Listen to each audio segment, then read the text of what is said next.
You wish. Dude, Duffy's on. Why does he inherit and not Ong? Well, you'll see later. No, I don't want to say. I don't want to say it. That's that. Yeah. No, don't say it. Don't say it. That's I a big didn't. spoiler. Okay, let's focus. I literally could Okay. look up in the encyclopedia like right now. Well, to anyone joining us, we are having a heated discussion about Three Kingdoms video games currently. So, It's called Dynasty Warriors. Maybe you've heard of it. sorry. It's called Goku no Hero Academia. Sorry. Nope. That's what weebs do. So, hey friends, I'm Tori. Welcome to my channel. I am welcoming back my friend Baptiste Wu, who is the author of Yellow Sky Revolt, and I am now joined also by two new guests, Kyle and Alan. Welcome, gentlemen.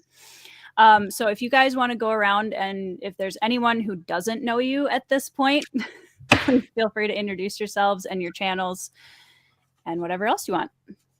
Some people Kyle? don't know. Some people don't know Alan. I'm surprised. Everybody For the knows. one person. Hey everybody, I'm Kyle. I run the YouTube channel Read by Kyle. I mostly talk about sci-fi and fantasy, but I actually really love historical fiction. I have an entire historical fiction shelf over here that I just neglect and don't talk about as much. But I really, really like the Three Kingdoms, and I've been playing the games and reading the books since I was a wee lad, and I'm very excited that Baptiste wrote this book. It was awesome, and I'm excited to talk about it with everybody. Cool. I'm Alan from the Library of Alexandria. I have a very low energy YouTube channel. What Kyle isn't telling you is that shelf of historical fiction he read this week. So if you want to experience how Kyle experiences life, just go to settings and put it to 3 times speed. This stream. You can only do 2 speed. Believe me, I watch all YouTube on 2 times Please, speed. please understand that Kyle and I were supposed to buddy read this. Kyle hit 50%. He hit 50%, and he's like, "Yeah, so I finished it. Sorry, I had like half the book left, and I just finished it. Sorry, I had to know what it has." And this is after, by the way, I was making fun of him for dusting people on buddy reads, and he literally sent me a message saying, "Dude, like I've never done that even one time." Well, And I'm I glad hadn't. to be the first. There's a first time for I'm everything. glad to be the first. So Yeah. nobody read stuff with Kyle.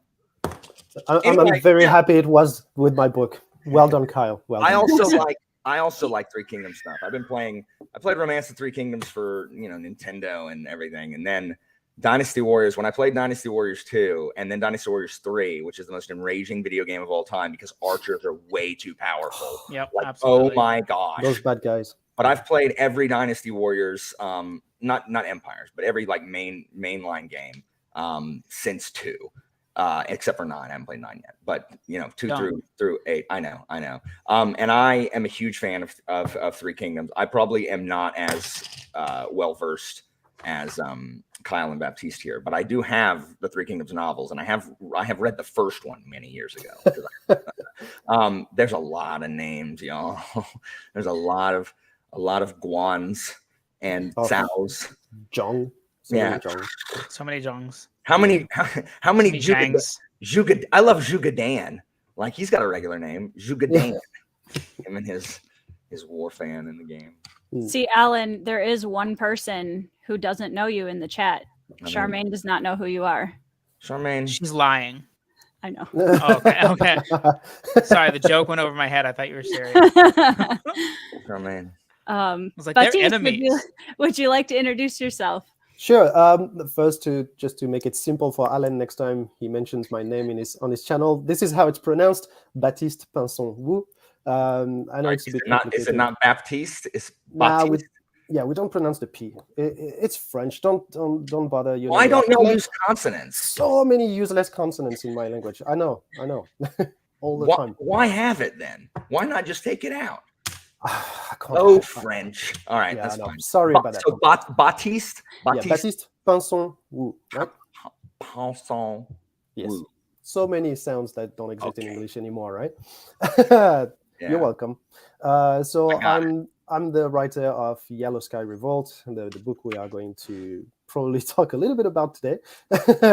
Yeah, nice. It's so beautiful, this cover. And I'm Heavy also I'm also any book.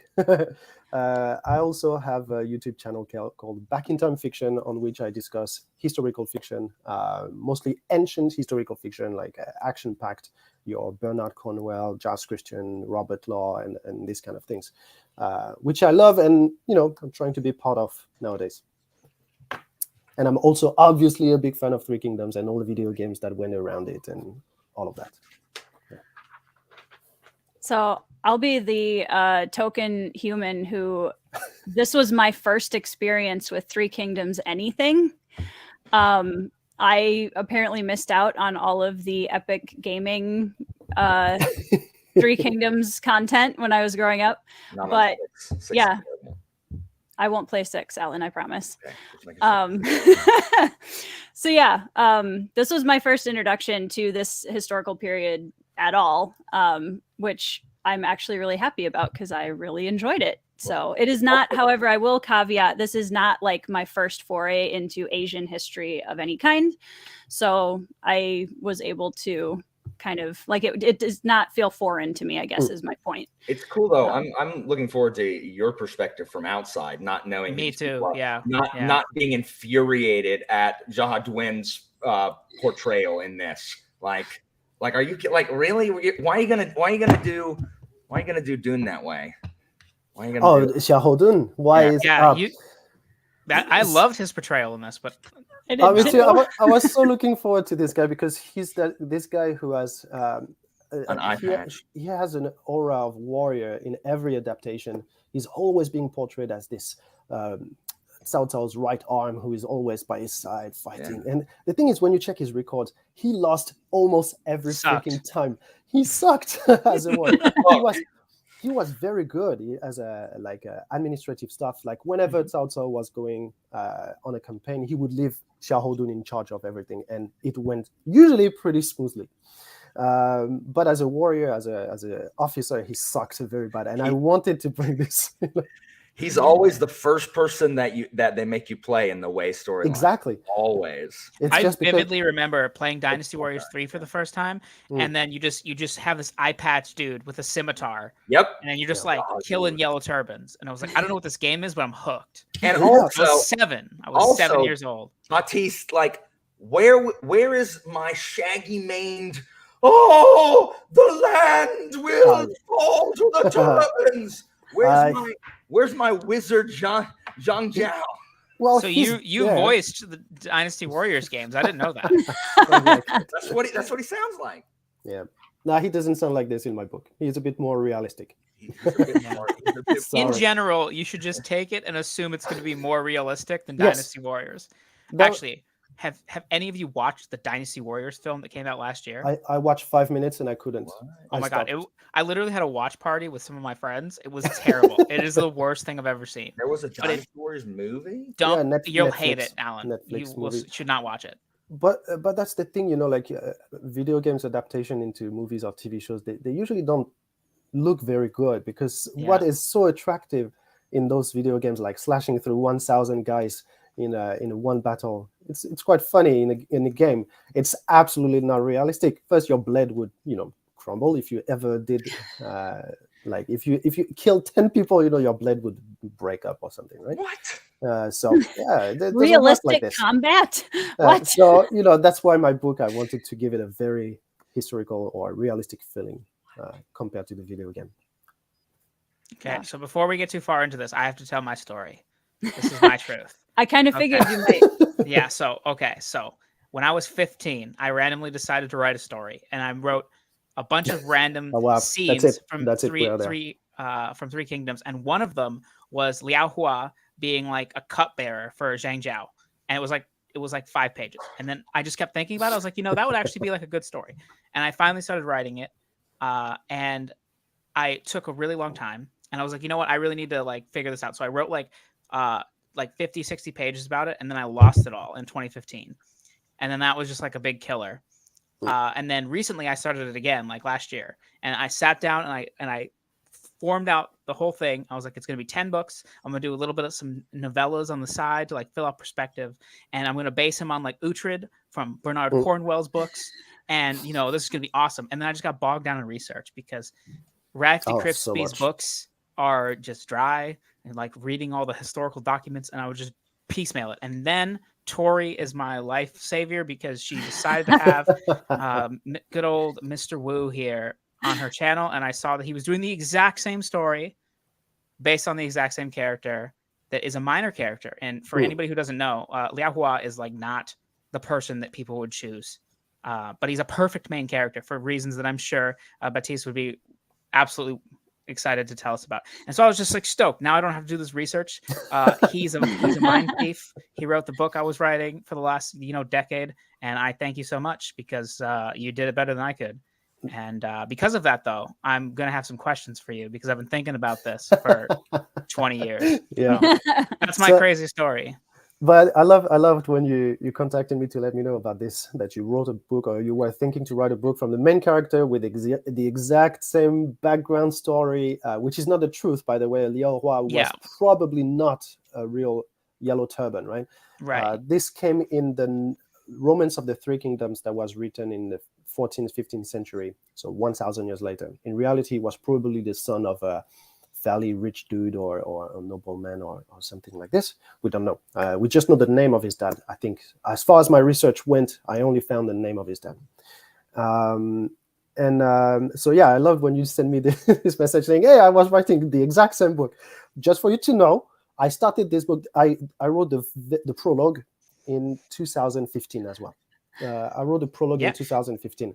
Then I was like, man, so much research to be done. I'm not good enough as a writer. I won't be doing this. I wrote 7 books before this one, and then went back to the Three Kingdoms. So, we started at the same time. I didn't steal anything. So historical fiction is so daunting because like I've switched to fantasy recently, and it's just so much more easy because it's like, I can just make up some stuff that I want. Because getting the historical details and the feel of the time is very important. And that is something that I think that you actually nailed. Like I would be going into the book, I was most critical about that because I was like, this is something that I feel like I know very well. And if it doesn't feel like Three Kingdoms era China to me, I will notice it. But I felt like you did it really, really well. And I really felt like it's almost like I was just going deeper into a chapter of Romance of the Three Kingdoms. And so like that was awesome. Yeah, I agree. Like especially part one, you feel like a peasant in China. Like there's just the detail of like what they're eating and stuff like that. And you're right. Like it's the setting is part of why we read historical fiction. Like I'm reading right now a David Gemmell book set in Greece, and I'm just like part of it. I'm like, why is part of this so stupid? Like why like Parmenion wasn't there when this happened, but I'm like I feel like I'm in ancient Greece and like ancient Thebes and all this stuff, and so it's fine because that's what I'm looking for most, like in a historical fiction, and that's surely I definitely felt like I'm was in the Yellow Turbans, even with old sickly John. Oh, sorry. But no, that was very important to me, like that I try to make it as realistic and change a bit of the cliche we have about China as well. Like back then they didn't eat rice, or very rarely. That was kind of a southern China stuff. It came in the north later. Now it's more of a northern stuff, but back then that was really in the south. They didn't drink tea. Tea was a medicine. That wasn't for pleasure. They just started. But you see, these kind of things, I really wanted to put them there so that people realize, oh, that's not the China we know now. And you have a lot of historical fiction. That's why I said in my video about the Genghis Khan,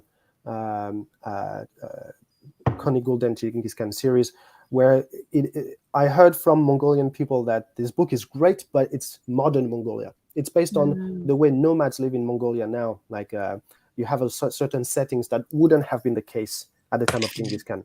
And I wanted as much as possible to do the same with my series, is try to make it not about modern China. But ultimately, I'm sure I failed here and there. Like some of my beta readers pointed out that they didn't cook pork in oil back then. I'm like, I'm sure they did somewhere, probably. So technically, I'm maybe not wrong, but so trying to make it as accurate as possible. But it's not always possible, especially because we don't know much about the life of peasants, of small people. Let's say that we know so much about what the warlords and emperor and eunuchs, they did, but not the regular people. So had to patch it up a little bit. Yeah, I think that's one of the beautiful things, though, about historical fiction is, and one of the things I enjoy reading, regardless of historical time period, is the everyday people, you know, because history so often remembers the big names in pretty much every culture. And so it's nice to kind of dig into the smaller everyday, we're just here and we're caught up in all of this people, because I think it gives you a completely different perspective for the story as a whole. Peasant sympathizer. Yep. Sorry, Alan. What I love about historical fiction so much is just how it can, like, because we're a storytelling animal, right? Like, I think people tell, and I'm sure Alan has lots of thoughts about this, but people teach history in just like a terrible way, generally speaking. And it's like, if you get people invested in the story, then they're going to learn the other stuff. And so, like, you know, the reason that I like Mongolian history is because I read the Khan of Golden series, which was awesome. And, you know, the reason I care about Three Kingdoms China is from a video game, you know? So it's like, this is such a great way to like open up. And like even Tori said, this is her first time. She'd never even heard Guan Yu before, which is crazy to me. And now she's interested. So like, she's going to learn more about him. Guan Yu's overrated. He's overrated. Don't listen. He thinks everybody's overrated. Okay, literally everybody. Guan Yu is literally like the Sephiroth of this freaking game. Well, you know, no matter what, if he's overrated as a real person or not, he became the god of war in China. He's considered the god of war, the god of police, the god of business. God of commerce. Isn't he a god of like commerce also? Of what? Commerce, like mercantilism, isn't he? Oh yeah, no, he has several attributes to his deity, like in the video I made about Guan Yu. In Hong Kong, he's worshipped by the police and also by the triad as the god of triad, right? So both sides of the law worship him, right? They just they have altars to him, and they just switch the side of the halberd that he's carrying. So that's how you know if you are in a law-abiding place or more of a that's cool. illegal place. That is cool. Yeah. Wow. But I was like probably like Kyle at first when I started this book. I knew very well the names of the main characters, the events. I could tell you this battle happened after this battle. This is the map, how it's moved. But the lives of regular people or even those big names, what happened to them in reality, I didn't know. I had to do research all of this, and so much information there. Not just Rafe de Crespigny, but some others, amazing historical like researchers. You have Michael Lowy, who is like 100 years old 3 weeks ago. You have Carl Leban. You have plenty of very good researchers who made my life a little bit easier with their research over the last few months. Yeah. Since we're going into research, I'm going to pull up a question quick. Davis says, question for the author: what was your research process, and did you tackle the original language, or did you prefer a specific translation? So for the novel, so the Romance of the Three Kingdoms, written by Luo Guanzhong, I read a couple of translations in English and one in French. I love the French translation. It's been done very well. And then for the research in general, I did it in English, but I had a bunch of people to help me. All right, I should mention I have a video channel that is working pretty well in China. And through this channel, I asked the help of some followers who are Chinese, and they helped me find information in Chinese. And I also did a little bit in Japanese, but I'm struggling too much reading Japanese. So I didn't get so many information, but they have really good researchers in Japan about China's Three Kingdoms. So yeah, that was really French, English, Chinese, Japanese research, thanks to those followers as well. Mostly in English. I would say 80% of my research was in English. Sounds daunting. No, that was awesome. Wouldn't want to be the person to do that. No, no, I love it. You know, like that was super interesting. Like I think I mentioned in my interview with Tori, but my wife is so fed up of me going like, "Hey, did you know back then in China, in your country, they used to do this? They used to," and she was like, "I don't care." I saw. Okay.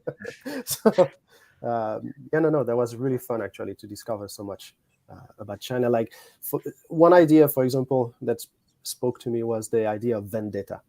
Chinese vendettas were madness. Like you'd think Italians invented it. Chinese did it way long before, and they were like burning villages in their vendettas, So, and you can see it, like how Cao Cao later invades Shu province because his dad was murdered there. That's vendetta. That's typical Chinese vendetta. But that was actually written in the law, pretty much. You have to do this. If someone does something wrong, especially to your father, you had to avenge your father. That was part of the process. So many really interesting topics like this when you research a little bit deeper. Yeah. Well, and that kind of, tying that into the book, that's a kind of interesting parallel. I'm a big parallels nerd. I love the idea that Liao Hua then has that same vendetta that his mentor had to find this person that killed his kind of father figure. So that's kind of a cool parallel too. Speaking of Cheng Yuanzi, I figured you would come up. Yeah. So listen, Cheng Yuanzi, let me tell you, he appears liberally in 2 paragraphs of Romance of the Three Kingdoms. And I have loved this man since I was 7 years old for absolutely no reason. Besides his name is cool. His name is just a cool name. And so in my version, he was the mentor for Liao Hua. And then I read this book and he's like, Uncle Cheng. And I'm like, Uncle Cheng. I was like, absolutely. I was on board right away from chapter 1. So for those who haven't read Three Kingdoms, Cheng Yuanzhe is like the man who introduces the child Liao Hua to the creed of the Way of the Great Peace, which becomes the Yellow Turban. So he's his mentor, his father figure very quickly. I love his name too. Cheng Yuanzhe is like but he's the perfect introduction to the Guan Yu, Zhang Fei, and Liu Bei. So that's why I used him. I made him travel a little bit more than in the Romance of the Three Kingdoms, but quite liked him too. Sorry, we were saying something else. Nope. I just didn't want to interrupt you. I'm going to try not to interrupt this whole time. So just assume that's what I'm doing. One of the things that I think I kind of wanted to talk about a little bit is getting into how the experience we all had reading the book. I would love to start with Liao Hua and talk about having a young protagonist telling a story like this, because I think that that's a really unique choice that I personally really liked. But I'd love to chat a little bit about the pros and cons of a young protagonist in a story like this. So just for you to know, the book that made me accept the idea, because usually I don't like kids main characters, especially if they are going to stay kids for a long time in the book. But the Giles Christian's Lancelot was the book that made me realize it was possible to have a very interesting child protagonist. So before that, I wouldn't have. Usually they are done in a way that doesn't feel very real. I hope my young Liao Hua wasn't overdoing it. Sometimes I was like watching out my son who is about to turn 7, and then I write about Liao Hua who is about to turn 7, and I'm like, there's no way my kid would do this. But then you put them into context and you realize kids grow up more under pressure and stress. So yeah, absolutely. That's what I was going for. Also, when he tells the story, the narrator is like 87, I think. So he's 80 years older. So if I made Liao Hua a bit older at first, that means I made the old man older at the end. So I was like, that's not realistic. The guy cannot be 96 and telling the story. He can. I was going to do it. It can, but I feel like even 87. Sometimes I'm like, dude, what are you making Grandpa do here? Like, Grandpa. So I hope you guys enjoyed and felt this kid was realistic enough, and he's growing well after.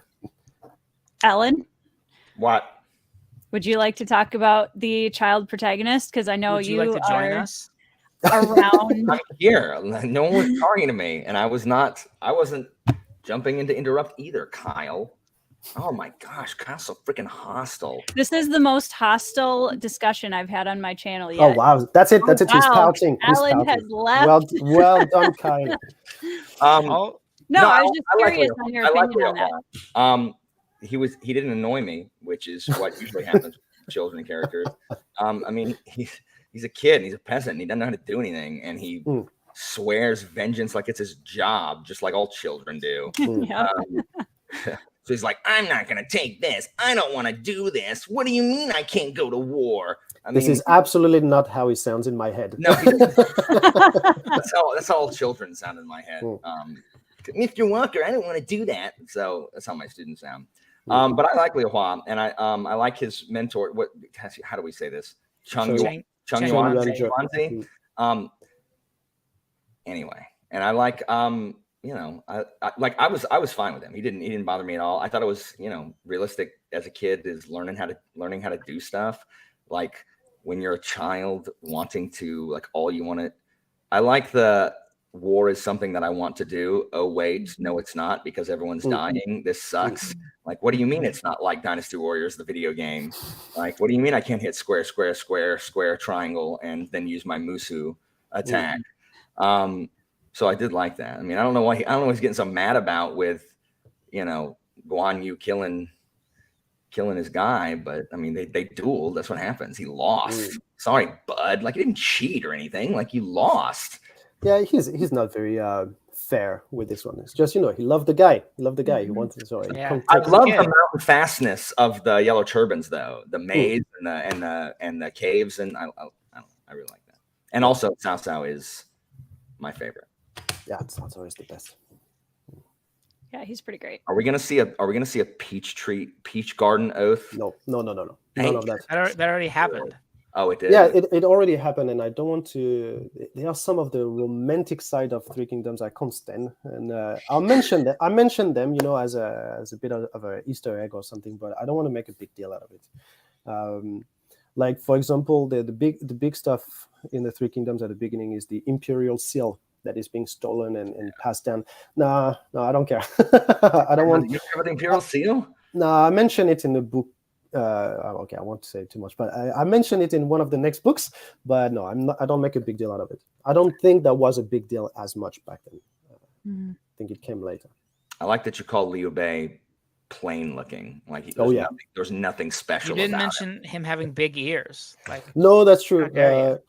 But again, those are symbols that came a bit later. No, I know, yeah, for sure. But, every time in Romance of the Three Kingdoms, every time it's like Liu Bei, that big-eared dude. Yes, Liu exactly. Bei with his ears down to his legs. Like, literally, I swear, every time they get bigger in the description. I don't know.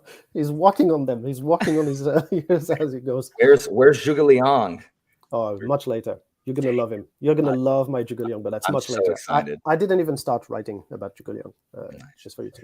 Anyway, yeah, Liu Hua, I liked. I knew nothing about Liu Hua. I had never heard about him other than he is literally an officer you do not get to play. He has one of these stock. He has one of these stock. Like every officer, there's one of three. If they're not playable. So I had no idea. He's in the first book of Romance of the Three Kingdoms. Okay, cool. You know when I read that? 15 years ago. So you heard about him 15 years ago. You're right. I'm sorry I didn't remember the name Liu Hua 15 years later. Yeah, shame on you. Now, I should mention very quickly, because earlier we mentioned Guan Yu being a god of many things in China, and Guan Yu is usually surrounded by three guys. The first is his son, Guan Ping, who is always kind of white, fair skin. Then you have Zhou Cang, which I introduced in book 1 as the study pal of Liu Hua. And then, so Zhou Cang is always like carrying the halberd of Guan Yu in temples and everything. And then you have Liu Hua, who is considered his right-hand man in many regards. Now, he lived a lot longer than the three others, but he's a very minor character in historical records and in the Romance of the Three Kingdoms.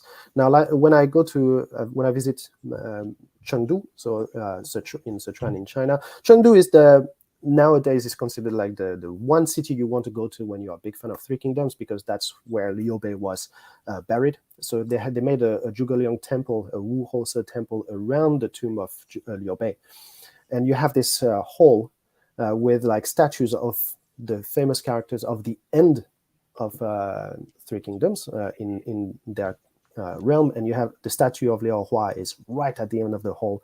It's beautiful. So you can see that he still had enough importance, just not in the media adaptations of it. So I wanted to give him this spot, like, dude, you deserve it. You you made it through. Just for that, you need a book for yourself. Also, I just want to respond quickly to Sal's question. Yeah, I was gonna see if we could answer a few of these really quick. Yellow Sky Revolt. The English books, any you recommend? Yeah, and I do have, I'm pretty sure, a link in the description to both, well, all three of your channels, but also to the Amazon link for Yellow Sky Revolt as well. I would honestly only recommend Yellow Sky Revolt as introductory, unless you just want to dive head deep into Romance of the Three Kingdoms. It's doable. I read Romance of the Three Kingdoms when I was 12. I do not recommend it that young, but I did it. But it's very dry. There's 1 day, 2 days, maybe. You'd be surprised. Didn't take me that long. I'm not surprised by that. Anyway, but Yellow Sky Revolt, I think, does a very good job at introducing what you need to know.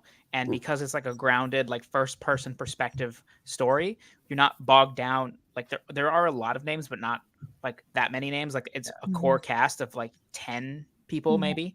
And so you really learn the world through Liao Hua's eyes, and then you can kind of expand outwards, and then you could use that as a great introductory to like read something else, because there's not much historical fiction that is in English for this. You have a few, but they tend to be very strong on the historical side or completely on the fiction side, and they are good. You have some good books. I think about Three Kingdoms, but none that go through the whole saga of the Three Kingdoms. They will focus on one campaign or the relationship between two characters and all of this. Now, my book, just for everyone to understand, is a mix of both historical and the legend of the Three Kingdoms put together. So you will have pieces that didn't happen. The last battle of this book, let's not mention it, but didn't really happen like this. But the legend made it happen like this. So everyone knows the legend over the history. And sometimes I had to make choice whether to follow the history or the legend. And so, don't take it as 100% historically accurate novel. I know most of the most of the inaccuracies, I did them on purpose for the plot. So if you really enjoy this novel and you want to know more about Three Kingdoms, do your own research as well. The thing he's talking about that is the legend is just the cooler version of the story. Like there's just not, it's just not ideal to not do it that way.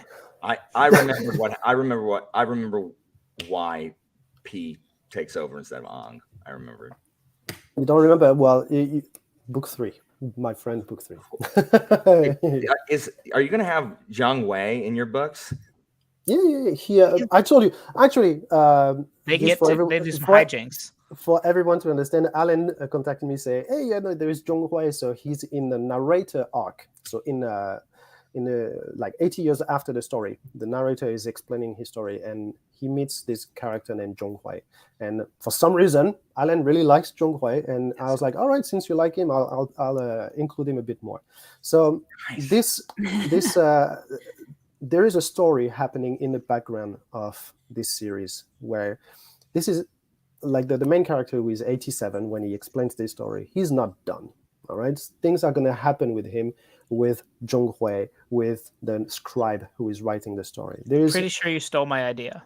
Yeah, so again, no, but like in book 1, I didn't want to make it complicated. So I it's just one guy telling his story to a scribe. But as we go, there is actually going to be things happening in the year 263 as well. And this will involve Zhang Wei very much and other characters that I will slowly introduce. In book 2, it's starting a little bit, but it's really in book 3 that this background story is kicking in. Yeah, it's awesome. I'm really happy to hear that, because you're like more and more. You're just like in my brain, dude. Okay, so if he gets a request, you need more Yujin. Okay, Yujin is the shit, and I need him. Just wait a bit. Oh yeah. Listen. Alan doesn't know what he's talking about. He's talking about Dynasty Warriors. I'm talking about the real Yujin that was a baller. Okay. Yeah. So, yeah. You want to know? He's in book 2. He's one of my top 2-3 introduction in book 2. And if you want, legitimately, like he's my favorite. He was my. I was on a Three Kingdoms forum when I was growing up, and my username was Eugene. That's how much I liked him. Yeah. If you want a bit of an understanding, just a bit of a spoiler, if I may, about Eugene. You know, Full Metal Jacket. You watched the movie? Yeah. Well, he's the Sergeant Drill in Full Metal Jacket, but in Three Kingdoms. So he's I'm liking this. Smokey the Bear type of dude, like that's Eugene in book 2. Is Yuan Shao going to be awful? Yeah.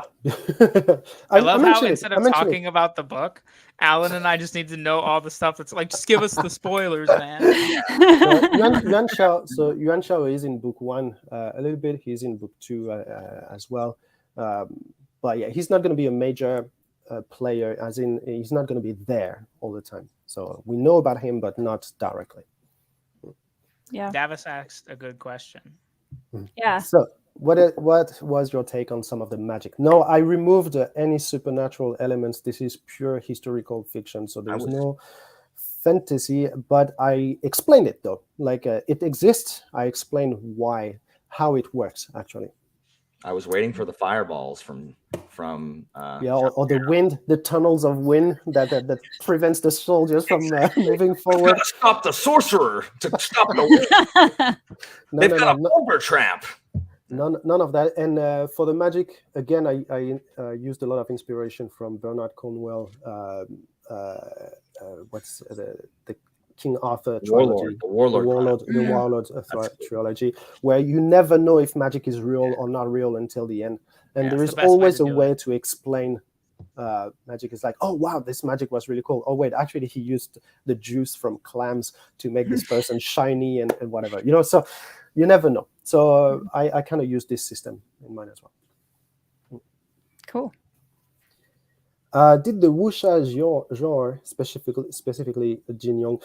Actually, at first I was going to put a bit of wuxia into this. I didn't really, because it's a genre that I don't master enough. There is a lot of vocabulary, a way to explain how the fighting. So wuxia is like kind of kung fu fighting novels. Jin Yong was the master of this genre. There were a bunch of others that do it very well. Nowadays, you have new writers that write amazing wuxia as well. I didn't so much. There's a little bit more fight in the next books, but it's never going to turn very kung fu-y. The idea of kung fu happened after the Three Kingdoms anyway, so I don't really know how they fought hand-to-hand combat, for example, back then.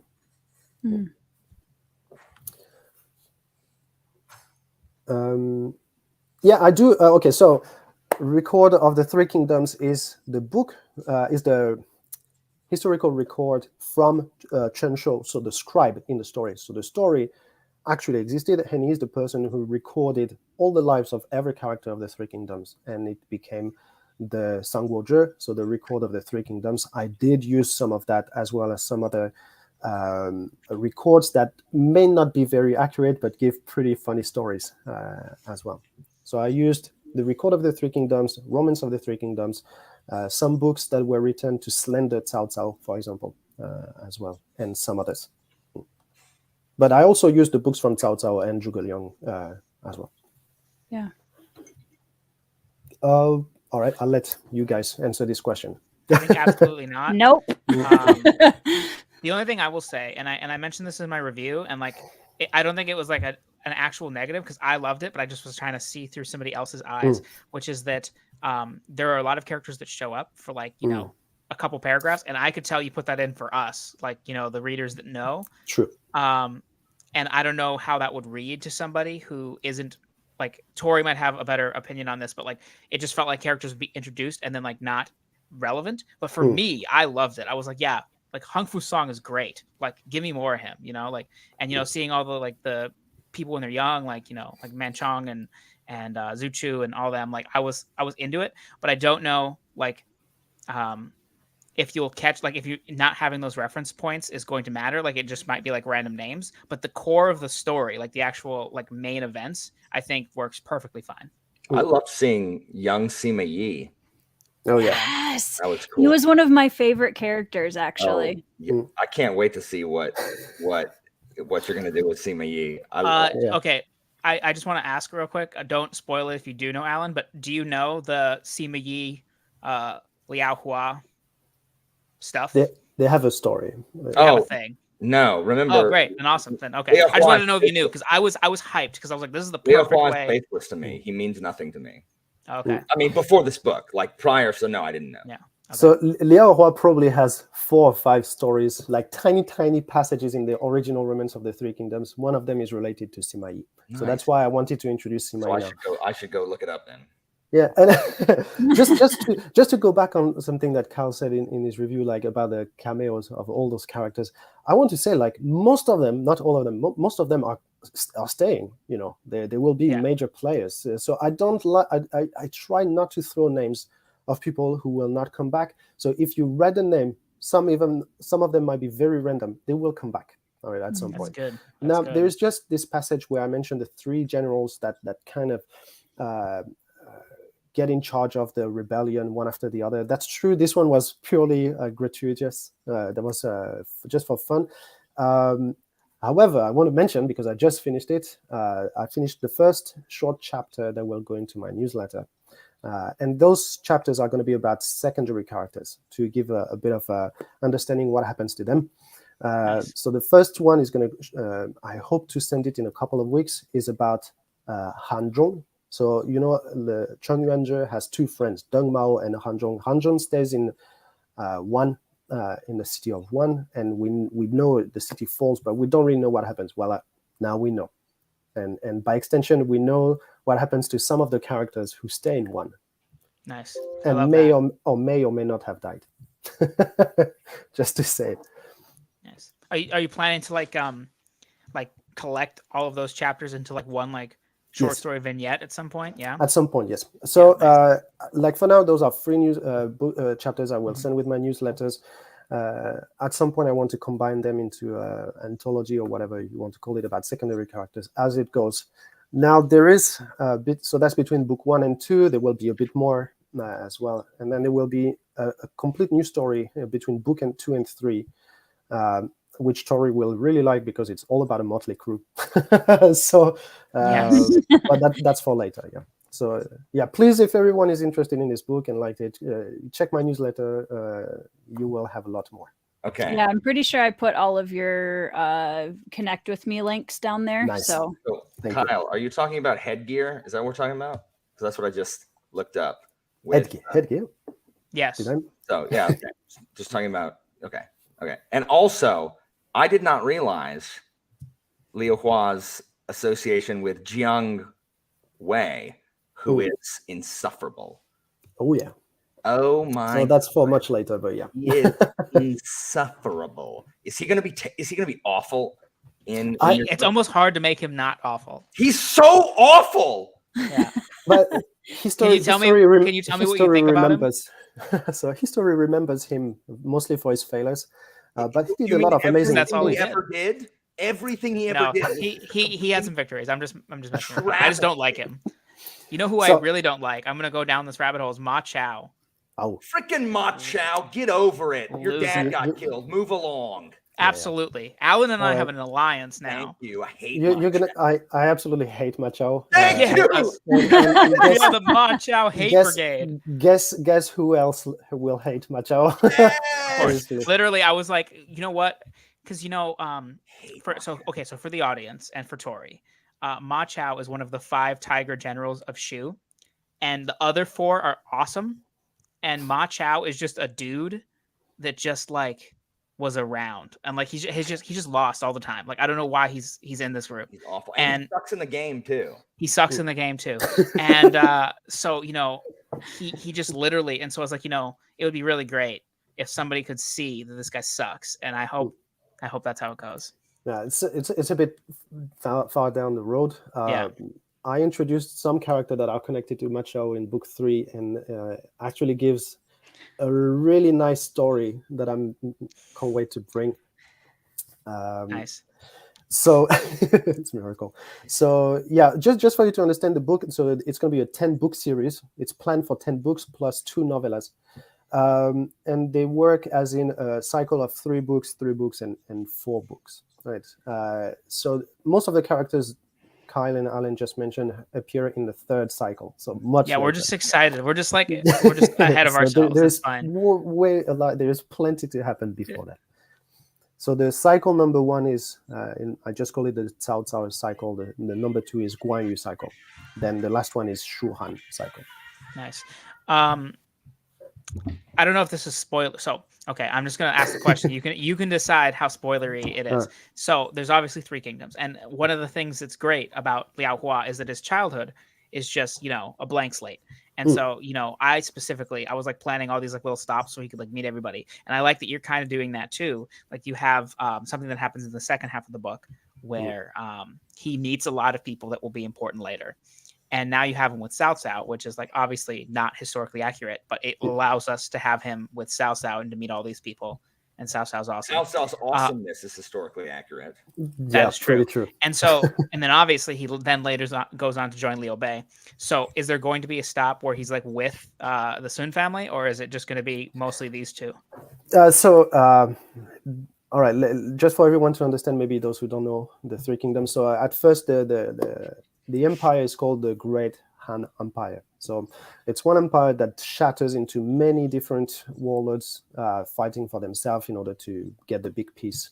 And so it's called the 3 kingdoms, but at some point it could have been called like the 25 kingdoms, right? Then 3 powers managed to merge the rest and to divide the China into 3. And then it becomes the 3 kingdoms for the next 40 years or something. One of the 3 kingdoms is the Cao Wei, that is led at first by a character named Cao Cao, and Cao Cao is an absolutely amazing character. He's the Chinese Julius Caesar meets Machiavelli put together. Chaos. Yeah, he's the hero of chaos. Then you have in the southeast, you have the Sun family, which is a family of warrior. I introduced not the founder, but the father of the founder, who is called Sun Jian, and he's nicknamed the Tiger. He's there in book 1. And then in the southwest, you had Liu Bei, who created the Shu Han Empire. And Liu Hua at first, he's getting himself under the wings of Cao Cao. In reality, it didn't happen, but in the history of 3 kingdoms, among the 3, the most interesting at first was probably Cao Cao. Maybe Sun Jian was really interesting, but I don't know about him as much. So at first we discovered Cao Cao from young Liu Hua's eyes. Then he will move to Liu Bei as he did historically, which leaves the southeast Sun family to be discovered. First, check my next newsletter. Check my first. One of the novellas? No, actually, that might. All right, shit, I can't say it without spoiling at all. But you don't have to spoil. Raffos exist for a reason. But we will definitely get to know more about Sun. It's never going to be as much of a focus as I want it into Liao Hua's story, but another character will help us discover the Sun family in possibly more of a spin-off way. Nice. Because I love the Sun clan. There's a lot to say. They did things very differently from the rest. And they were pretty badass. Just for you to know, my press name, like the of my self-fiction, I had to create a sole proprietor stuff. It's called Little Conqueror Press. Little Conqueror is the nickname of Sun Tzu, who was from the Sun clan, because I really like the dude. Who doesn't? Oh, you know what? I bet Alan doesn't. So I like him in 7. I don't like him in the games beforehand because he's like, dude, bro, like what? I don't want to. I love that Alan's like opinions on all of them are based on Dynasty Warriors, like not like things that this guy told me with his whole face. He was like, I don't like Zhang Liao. And I'm like, how could a human being not like Zhang Liao? His dumb plumed helmet and his stupid Stop. That's Dynasty Warrior. That's Dynasty Warrior. Literally, okay, I'm going to tell you right now. Zhang Liao, for anybody listening to this, he had 800 men at a place and 100,000 men. Please understand, he had a castle and freaking Sun Quan didn't know what he was doing. That's not relevant. 100,000 is relevant 800. Because he was behind big fortified walls. And that's not what he did. People who don't know that's not what he did. that wasn't just him. All right, there was Regine and Lydian. Regine I introduced in book 1. No, listen, all 3 of them are awesome. Boom! Thank you, Baptiste. Thank you. But point for Kyle. Zhang Liao was awesome. Yeah. No, I'm not about the Lydian and Yuijin erasure. I'm just saying, like, he was in charge. So I don't know. I heard erasure right there. You like Lu Bu, don't you, Kyle? As a storytelling device, like I wouldn't say he's cool. Like he's chaos. He's literally chaos. Lu Bu's awful, and so is Dong Zhuo. So for those who don't know, Lu Bu is like the #1 warrior of that time, and he had like 0 loyalty. None whatsoever. So he's one of the big introduction in book 2 as well. Yeah, Lu Bu is like the in Dynasty Warriors. He's like the guy that like he's like the boss fight whenever he's around. Like he's very hard. Whenever he's in a battle, he's always like, run from Lu Bu. He's too strong. Yeah. Don't try to fight Lu Bu. Exactly. Yeah. That's Yuan Shao. So yeah, he's very much thereafter. The Lancelot equivalent? Oh, I don't know. Lancelot. In what way, Lancelot? Like you're missing some context. He really hates Lancelot. Like any type of Lancelot. Have you read the book Lancelot? Because Lancelot Lancelot. But I've read Warlord Chronicles. Of course, but me too. Lancelot in Warlord Chronicles is hateful. I've never hated a character more than Lancelot. I hate hate. That's the accurate portrayal. If it wasn't Giles Christian who wrote the book Lancelot, I wouldn't have read it. But he wrote Lancelot, and then you're like, damn, Lancelot is pretty cool, actually. No, I can't. I can't accept that reality. Try it. I've always hated Lancelot, even before I read Warlord. Aren't you interested in changing your opinions, Alan? About Lancelot? No. Lancelot is a traitor. I just want to publicly apologize to Tori for taking over. Yeah, I have it right there too. It's such a beautiful book. I have that book also. Tori, you haven't read it? No, Evie sent it to me. I haven't read it yet. No. Okay, do you want to buddy read it at some point? Yeah, I might actually be. I might actually be able to keep up with Kyle. It is possible if I actually focus. Do you listen to your audios at 3 times speed? Listen, we are off track, but I'm going to stay on this track because I was like, I want to finish the book by the end of the month. And Alan is slow. I gave him like 65 days. Like I read 50 pages a day. What do you want from me? 50? The book. Were you on slow? I got halfway through. My Kindle version told me there was 110 pages left. And I was like, Alan will finish this in 2 days. 400 pages, Kyle. The physical book's lying to you. Like I finished it on Halloween. I was like, I'm finishing Among men, Lu Bu. Among horses, red hair. Among audiobook listeners, Kyle. I read it physically. There is no audiobook. Well, it's a good thing because he'd have finished it the first day. Anyway, the book is good. That's what we're talking about. The book is good. Tori, I have questions for you. So, as somebody who didn't know, like how much did you feel like you got out of like the historical context there? Like, do you feel like you have your bearings and stuff? Yeah. And I will also speak to the fact that I invited the 3 of you on my channel with the mostly intent of listening. So sorry, Tori. No, I love it because I'm just soaking it all in. So for me, yeah, I mean, it definitely helped that I'm somewhat familiar with, Japanese storytelling and Korean storytelling. So the idea of, Asian names and that kind of stuff is not as jarring to me, I think, as it is to maybe the average reader. I felt like I did. I mean, I kind of go into, I'm sure I'll make some people mad here, but I go into historical fiction similarly to the way that I do with fantasy. It's about, for me, it's still going to be about the characters. Mm-hmm. I'm excited to read something and know more about a specific historical time period. But if it's a textbook, like, I just don't care. So, and I happen to love young protagonists. So for me, when I realized that we're getting this story of this massive historical war from the perspective of a young boy to start with, I actually think that for me was a huge positive because I'm a mom, right? So immediately I care more because I'm like, he's a kid. So Mama Bear is on just a little bit from the beginning, no matter what. Sima Yi is the one that I'm like, I will attack anyone. This will be interesting going forward. Look at Look at Baptiste just.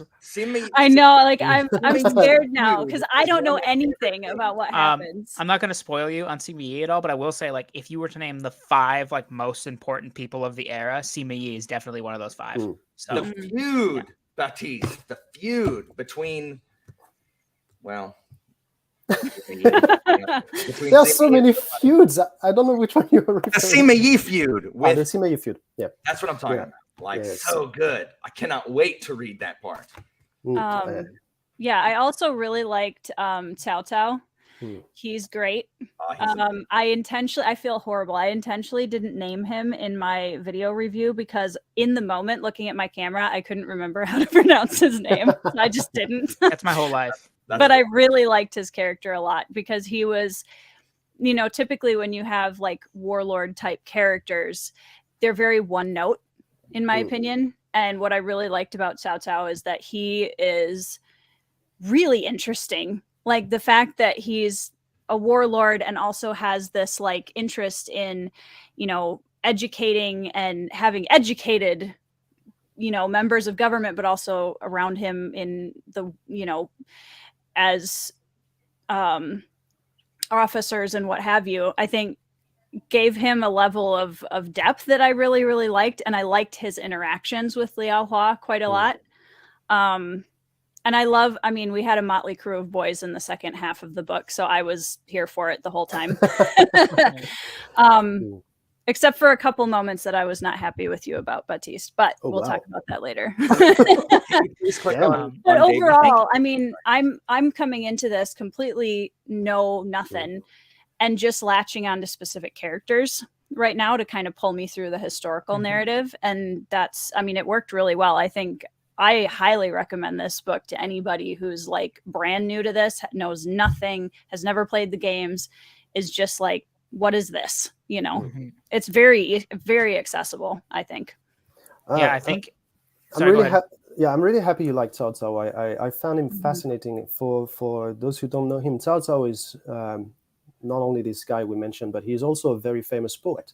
You know, so he was highly educated and very clever and very artistic in his life. And I think it transpires into the way he managed his growing realm without ever completely betraying the past as well. You know, so you have this dual character who has been treated as a villain by history, even from when he was alive. People were calling him a villain, and the sentence "speak of the devil" in Chinese is "Cao Cao is coming," right? So you say his name, he's coming, and so he has so much more to give. And in book 2 and 3, we get a lot more into the way he evolves, and his relationship with Liao Hua is it's not easy.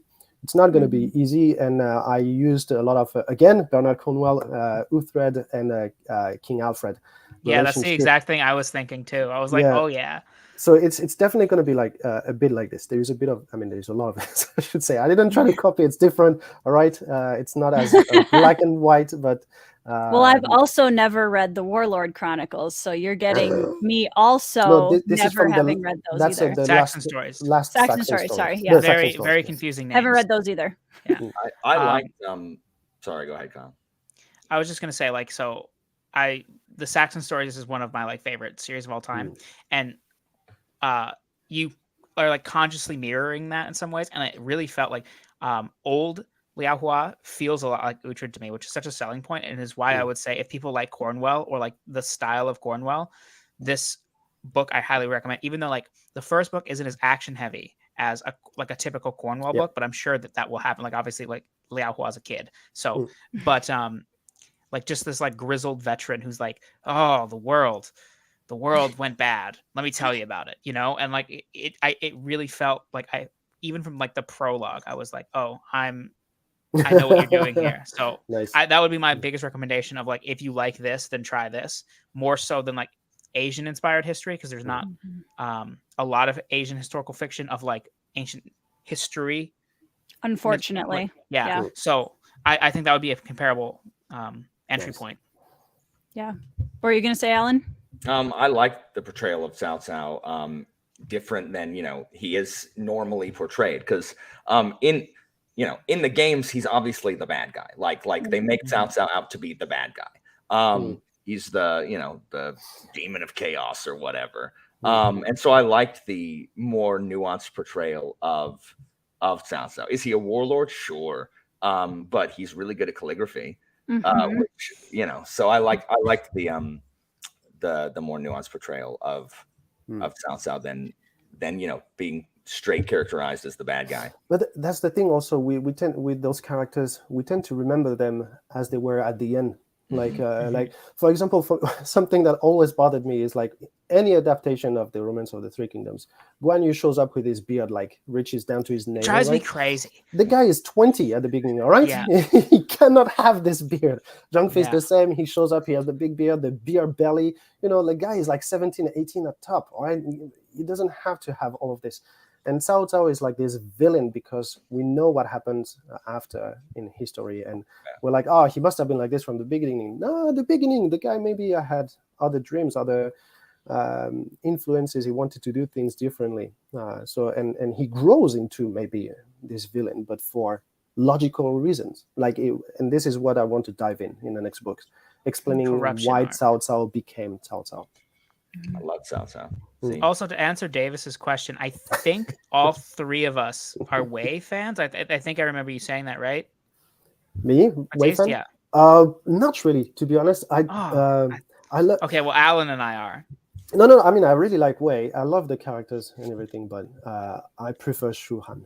I'm just not a big fan. Wait, Alan, before you start, I'm just not as big a fan of Liu Bei and Guan Yu and Zhang Fei as the secondary level characters. I feel agree. like some of Shu them. has a good bench. Yes, Like exactly. I think like the top shelf Wei is like the best. Oh yeah, But then Sun like is Shu, good too. yeah. Jiang Wei is awful. But He's second tier. He's interestingly awful. I mean, yes, he is very bad at his job. Okay, I feel like he's talked about him enough. I have to it just stresses me out when people don't know what we're talking about. So Zhang Wei became one of the leaders of Shu. After an extraordinarily competent leader. So Zhuge Liang is one of the most impressive people of the era. He's one of the smartest strategists of all time. I would put him as. Yeah. And then 100%. Zhang Wei was his hand-picked successor, and he wasn't as good. It wasn't as good. He wasn't good in any sense of the word good. He sucked. The dude was trying. You know what? At least he gave it the old college try. How'd that work out for Shu? Not good. It didn't work out well at all. As you can see at the very beginning of the book. But we'll see that. I mean, Zhuge Liang, who is this big strategist, made a bunch of mistakes in the choices of his successors or people working with him. And I have a very good explanation for this. So we'll see that I'd love to hear much later. Yes, Alan. I have to know, in what book is Chirbi? Book 4. Yeah. Book 4. Wow, Okay. that's sooner than I was expecting. Tori, Chirbi is my favorite. It's one of my favorite battles. It's a huge, it's like a naval battle. Yeah.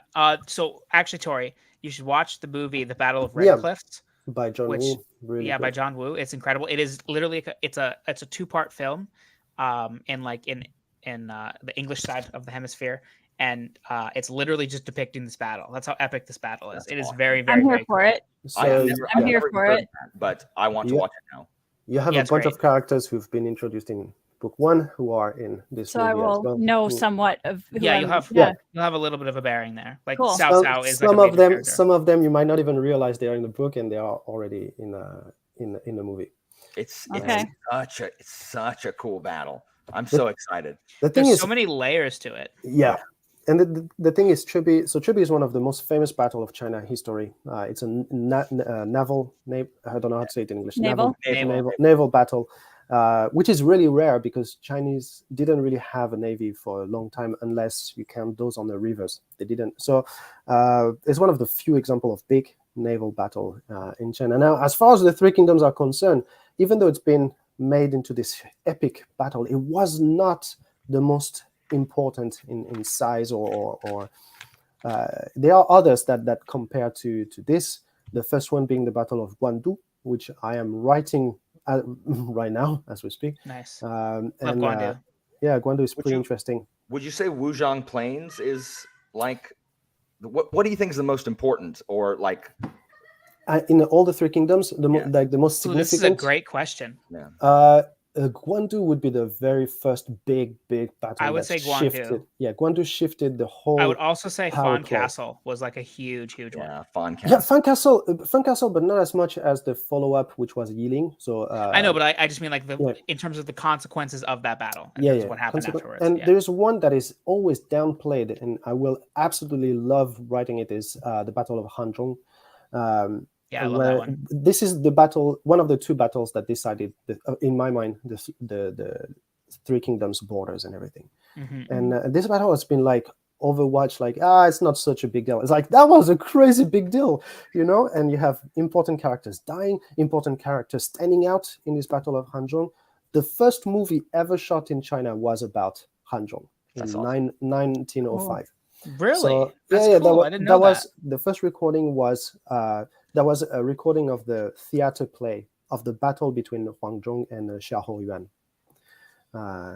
So you know, it used to be quite important, I guess, to people, and because Chebi became this very romanticized battle, it took over. So I can't wait to dive into all of those. It's maybe not big, but I can't wait to explain Changban.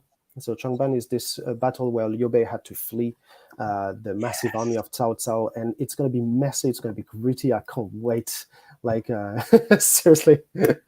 Yeah. This kind of makes me think, like, as part of like an overall like pitch for why this era is very fascinating. Not so much like, I mean, we've already talked up Baptiste's book, but obviously it's a very bloody civil war, but there are civil wars all over. What I think makes this era so fascinating is the way the warlords thought about combat. It was very strategy focused, and that makes combat so much more interesting. So you have three major strategists, and like obviously there's tons of great strategists, but I would say like the three major ones to begin with are, you know, Zhuge Liang, Zhou Yu, and Cao Cao, and then later on Cao Cao has like a whole retinue of very, very smart people working with him. And you know, the way that each of these battles unfolds is really them trying to outsmart each other, and also being super epic. And so it's like this amazing thing where you're like, wow, this guy thought of doing this incredible thing. And like the Battle of Chibi, what makes it so great is that there's like 17 pre-steps before they even do battle, and like everybody's like trying to, it's literally like a chess match. And Zhuge Liang praying for the winds. Yeah, well, so, don't talk to me about this. that's some of the magic stuff that people put in later. But what is really interesting about what you say is like, you have a lot of strategies back then. You have those guys who read and they even commented the classics on war and everything because they knew. I have the Art of War with Zhuge Liang's like commentary. Oh yeah, it's really cool. I love this one. And Cao Cao did the same. I have the Art of War. I also have it. There. Yeah, everyone has it. That's awesome. Tacticians are some of my favorite characters in any fantasies. But the thing is, in the Three Kingdoms, the tacticians had to work with really unprofessional armies. And this is what I want to show is like, okay, the tacticians had to do an amazing job because the soldiers are not going to do anything right. You know, they have one strategy is going straight, follow the officers, and they are not going to have like a penance going like, okay, now we need to flank on the right and you know, whatever. That was really straightforward. Now, of course, they had some guys who could do the job, but most of the armies were not very professional. They were, especially at the beginning where the story is right now, you can feel like the empire didn't have a professional army, and they have to build everything as they go. They are building the car as they drive it, basically. Well, that was something I noticed in the book, Baptiste, that I think came across really well, because there was I can't remember exactly what point it was in the first half where we got to a specific battle.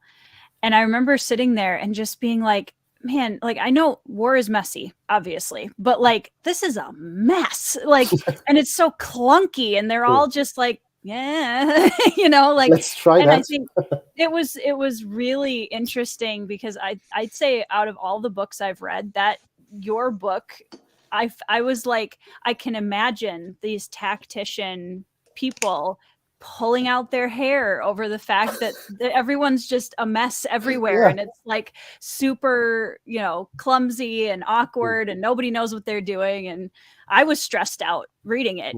I was like, I can't even imagine trying to organize this.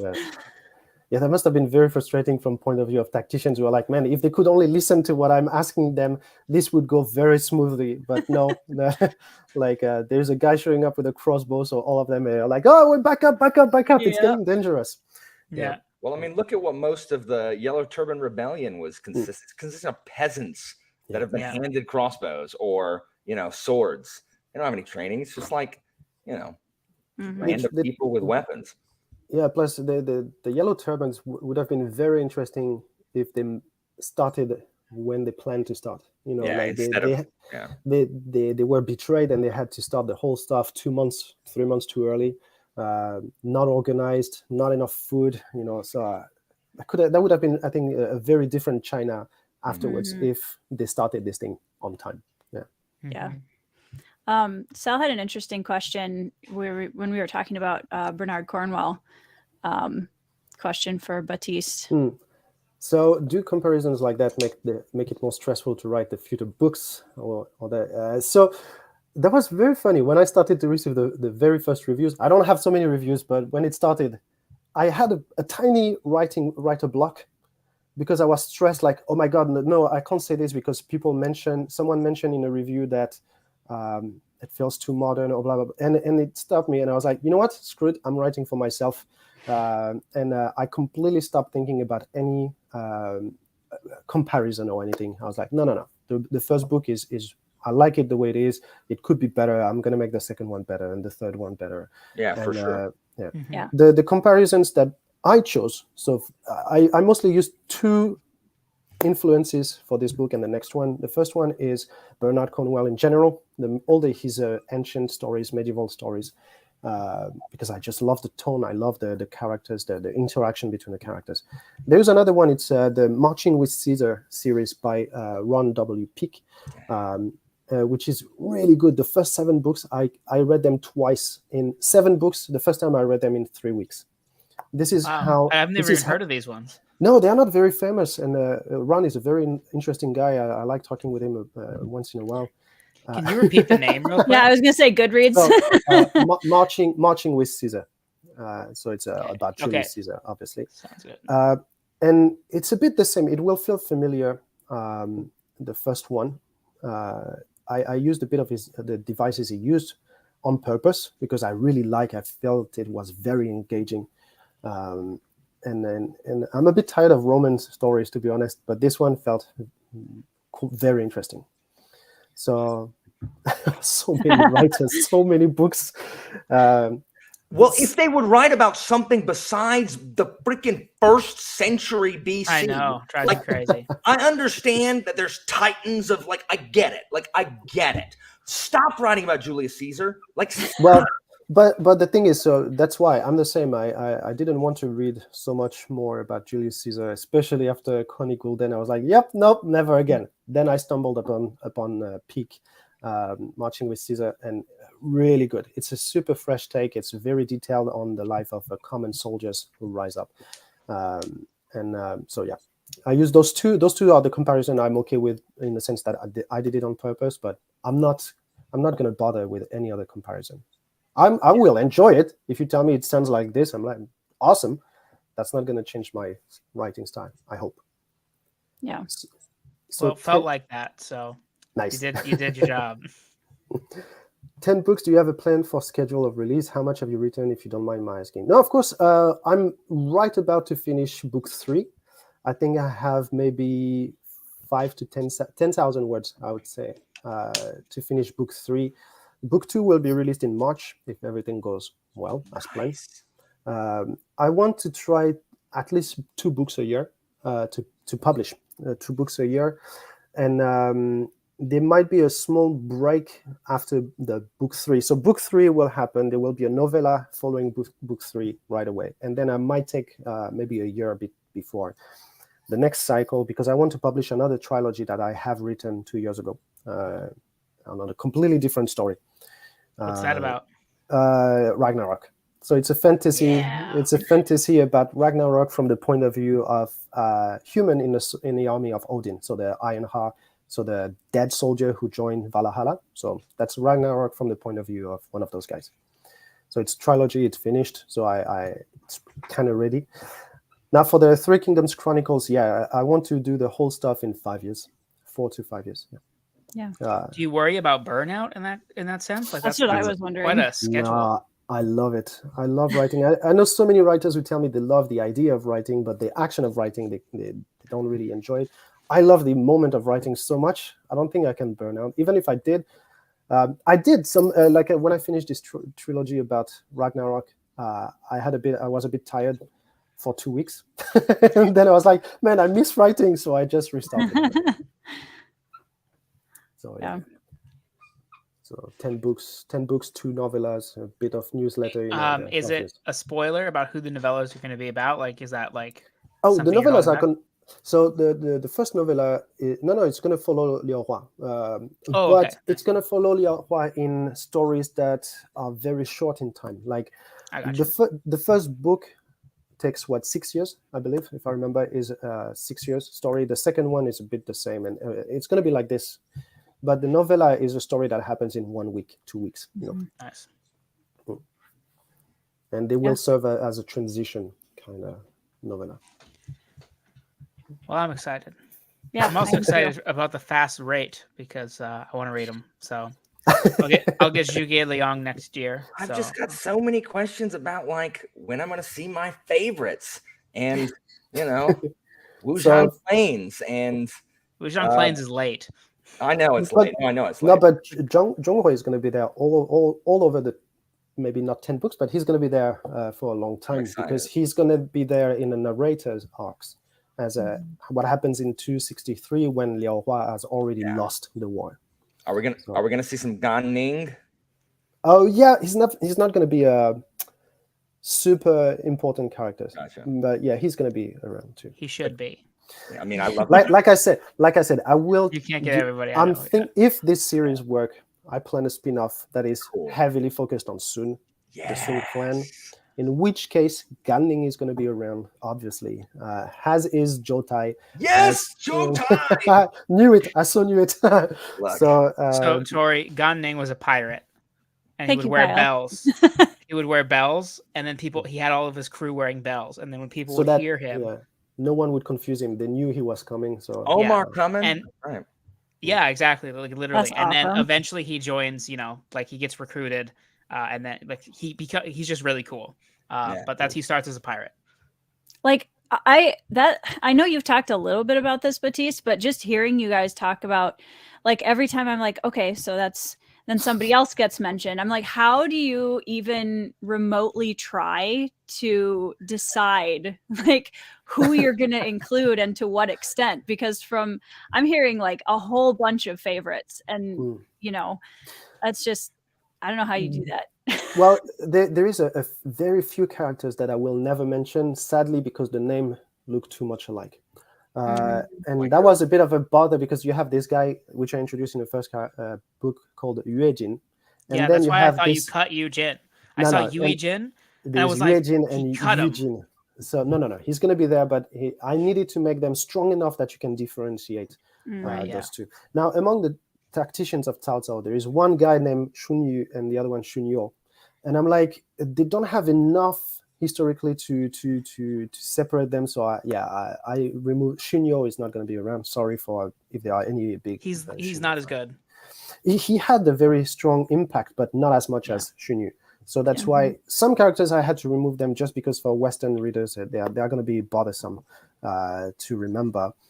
And I introduced so many minor characters, so many minor characters just because they have a connection to Liao Hua.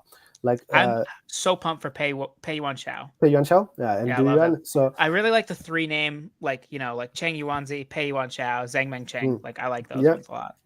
So Pei Yuan Chao and Du Yuan and are his two buddies in the study group, and in the romance they are of the Three Kingdoms. They are very, very minor. Now in my book they are pretty important. Sal, there actually is. There's an online encyclopedia that you can literally look up anybody's name. So what Charmaine is asking is, how do you remember all these names? And I was 7, and they were put in my brain. Yeah. And I just kept looking at them. So here's a quick story. So my mom got me Romance of the Three Kingdoms when I was 12 for Christmas, and I would read them in class. We had like a reading time, and so I read these, like, it's like a 2,200 page book about ancient China, and it had like sourcing and everything. And I finished it, and I was like, this was like really dense. I need to reread it. And so I went and like started rereading it. So for the whole 7th grade, I was just reading the same book. And one day I forgot it, and I asked my teacher. I was like, hey, can I go get my book? And she was like, what book is it? And I was like, oh, it's, the Romance of the Three Kingdoms book. And she yelled at me, and she was like, no, you've been reading that book for too long. Read something else. I was like, but I don't want to. Also, I'm reading way higher than my reading level. So that's basically how I remember all these names, is just repetition for my whole life. And I mean, I've played every iteration of this set of games, and every new game that comes out, they add more playable characters. And every time there's a playable character, they add their portion of the, as much as they do, as much as it's realistic of their story. And so, again, I read, like, it was so hard to keep track of the at some point, first book when I read it. But I mean, again, just playing it enough that you just, and then when I was in college, and my major was East Asian politics, and then my minor was in Japanese. So just like you, Tori, like getting the experience with, like, Asian naming systems and things like that, then it became much easier to understand. And then even more once it got past Dynasty Warriors 5 and I knew how to pronounce them instead of it does help. Yeah. It hurts me so much that I still in my brain think of him as Cow Cow. Like I will never not. Same, Kyle. Every time I'm like, I just want to say Cow Cow, but I'll look stupid. I just want to say Cow Cow. You'll get somebody that'll be like, actually his name is, like, dude, I know, okay? It's like Genghis Khan. Right? I know it's not Genghis or whatever. But, Genghis, Genghis. It's not Genghis? Chinggis. Well, and it's actually kind of I'm going to sound really nerdy. I only learned this recently, but it's not even Genghis Khan is actually doubly wrong, because it's Chinggis and then Khan. Like there's they have no K sounds. Listen, my wife does not know anything about history, anything. You know what she knows? How to say Kublai Khan the right way. Because when I learned this, I told her about it, and I'm like, so it would kind of be like Hooplai Han. Like and she thinks that's hilarious. Literally to this day, she'll be like, Hooplai Han? So, Genghis Khan is what Genghis Khan. Don't tell me that's not how you pronounce Genghis Khan. It's Genghis Khan. Sorry. Actually, I listened to a Mongolian band, and they have a Who? song about him. Yeah, the Who. Yeah, and they have a song about him, and they pronounce it that way, Genghis Khan. You're a Mongolian band. So, just to go back to the question, the Romance of the original book has 1,200 names into it, which is absolutely insane. I don't use nearly as much, and I won't. Some characters I use when I introduce them, because I don't want to bother too much with the names and everything. I will give them a nickname that will stick. Like, you have two brothers, half brothers. You have Yuan Shao and Yuan Shu. Yuan Shu sounds similar, so I call him the Toad, and so this way it gives an image, and everyone will keep remembering him as the Toad. And he sucks. He sucks. Zhong Liao is in my story is called Iron Heart. So, just to give you a bit, so this way, you're like, all right, I've already learned like 10 Zhongs. How do I remember so Zhong many Liao? Zhongs? Yeah. And that's, I mean, these are all problems that I was dealing with in mine. I'm glad you figured them out. Yeah.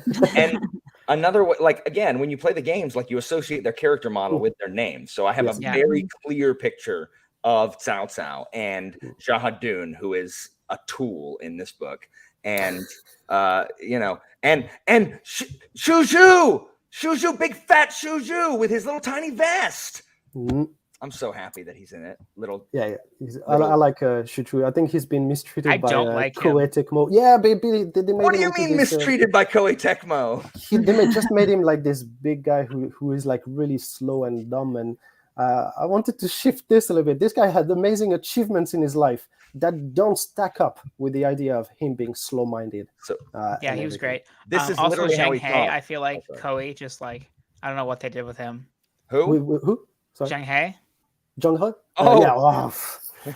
It's time to fight for beauty. Oh.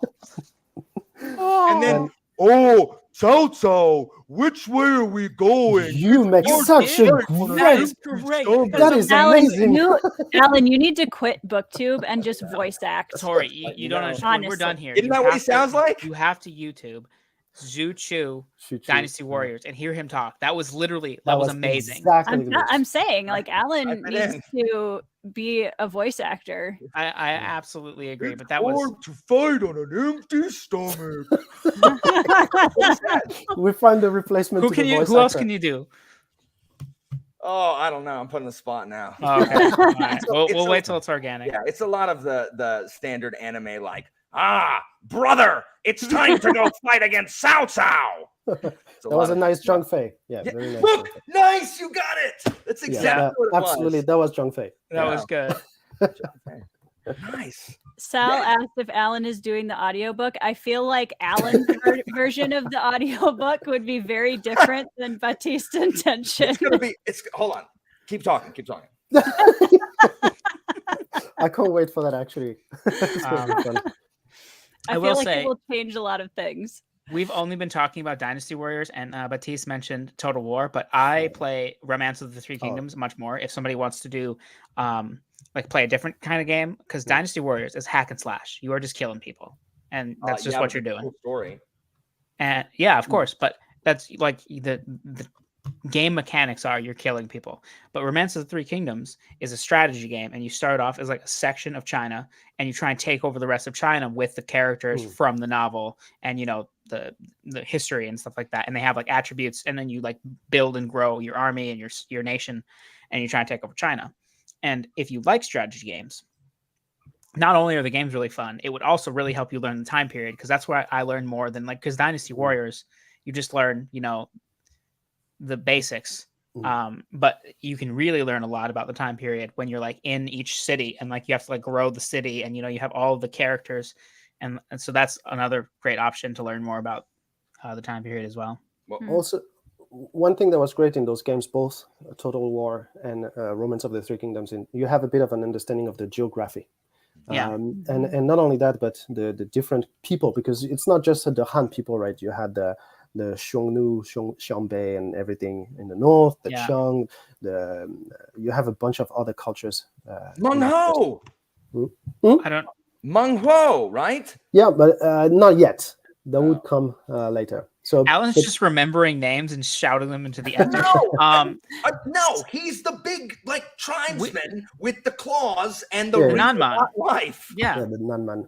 Yeah, the Nanman. So that's what I Sorry, I meant in the game. My wife said, "Excuse you." Poor Christina. What? You have to look at Menghuo and then look at his wife. Comparatively. So the game I was talking about, Sal, is called Romance of the Three Kingdoms. There are currently 14 of them. 11 is the best one.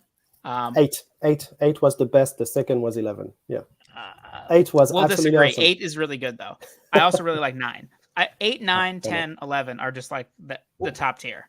But 14 is the one that's on PS4. So. What I like about Dynasty Warriors 7 is it has like a record of the Three Kingdoms, and it's got the encyclopedia as well. And any name or battle or location is highlighted, and you can click on that highlighted thing, and it'll take you to the entry for that particular thing. So you can get as much story or as little as you want. Like you can just take the narrative of the game, but for anybody like me who wants to know more, like you can spend all you can just spend the day reading the entries. Seriously, which I did as a kid. Yeah, me too. That's I started with Dynasty Warrior 4, and I finished the first story, which was the Cao Wei story, and at the end you finish and they explain like, this all those hero stories has been recording in the Romance of the Three Kingdoms. I finished the book, I finished the movie, the game, and I went straight to order the book. That's awesome. Because of this, because I was like, that's an actual book. So went to the bookstore. This is always the first battle in every single iteration of the game. It's always the Yellow Turban Rebellion as the first battle. It's also my favorite scenario to play in Romance of the Three Kingdoms, because if you're playing Romance of the Three Kingdoms, you can choose the year that you want to play, and then the map will be different, different based on like what the time period was or who was where. And the Yellow Turbans have so much extra space, and everybody's still alive. And so I would always pick, like, I would make like a character, and I would just have like me and like 2 guys, and then I would just recruit everybody that wasn't in an army yet, and just have this like badass army of people and just win. It was awesome. True enough. Baptiste, Sal was wondering who designed your cover. The cover artist name is Lance Buckley.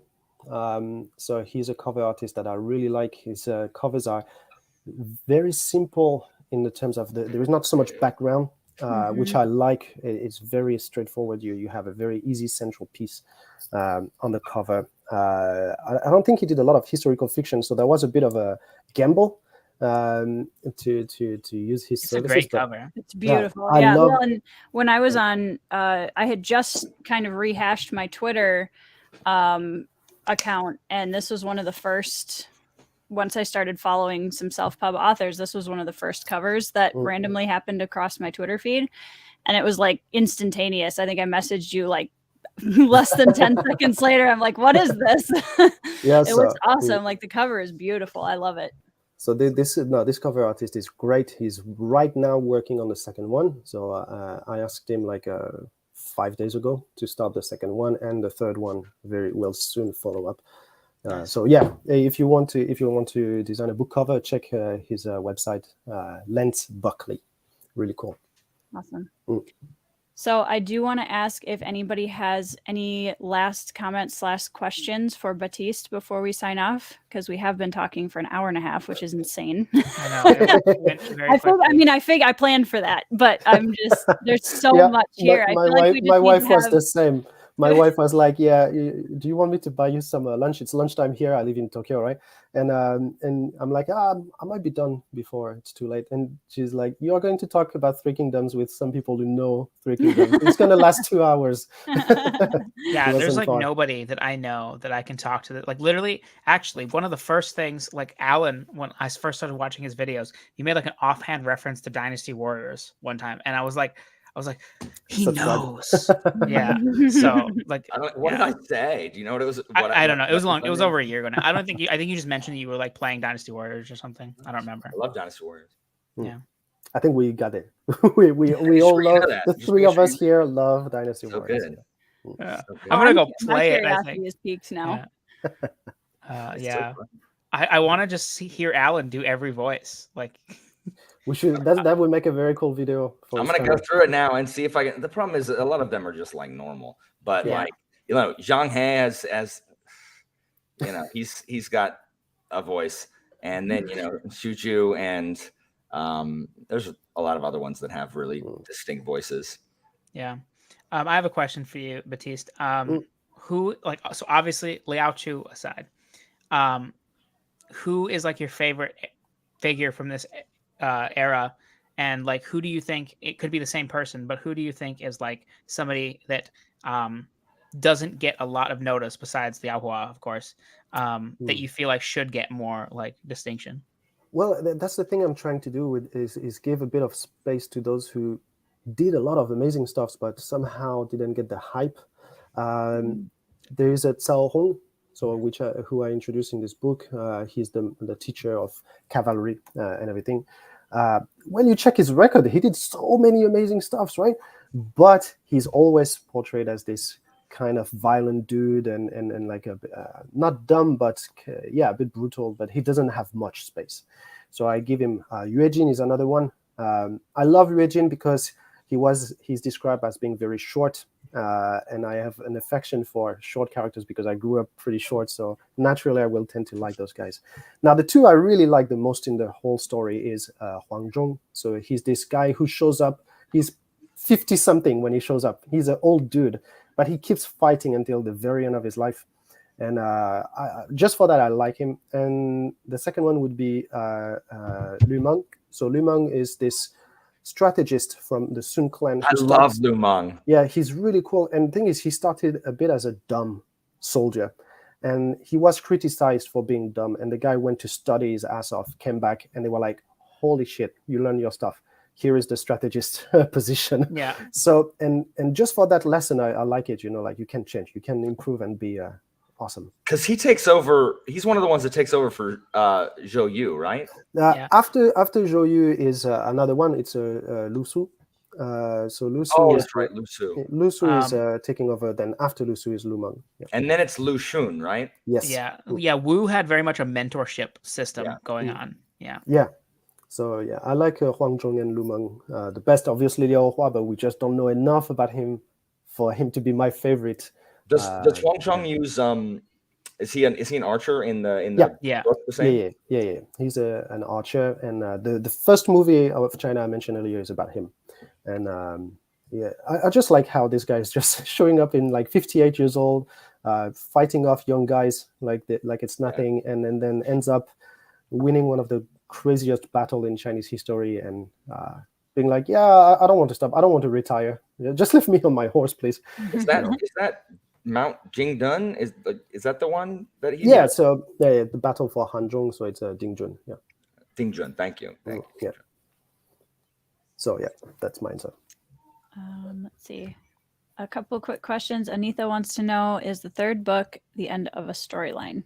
It's the third book is going to be the end of the first cycle. So the first cycle is the youth of the character, where he's under Cao Cao, and then we switch to more historical. So it becomes more historically accurate from book 4 for the main character. The rest is already quite accurate, but for the main character, it becomes more accurate from book 4. Yeah. So it's the end of a storyline. Charmaine wants to know: any tips on someone wanting to read the original Romance of the Three Kingdoms, preferred translations? Moss Roberts. Moss Robert, yeah.